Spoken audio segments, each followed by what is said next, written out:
വഴിയും സത്യവുമായവനെ നിൻ തിരുനാമം വാഴ്ത്തുന്നു. മനുജനായി ഭൂവിൽ അവതരിച്ചു, മഹിയിൽ ജീവൻ ബലി കഴിച്ചു.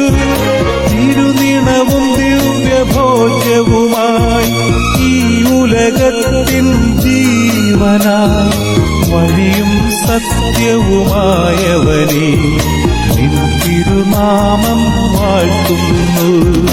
ഇസ്രായേലിൻ നാഥനായി വാഴുമേക ദൈവം,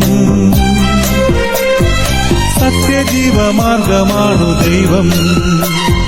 മർത്യനായി ഭൂമിയിൽ പിറന്നു സ്നേഹദൈവം, നിത്യജീവനേകിടുന്നു ദൈവം.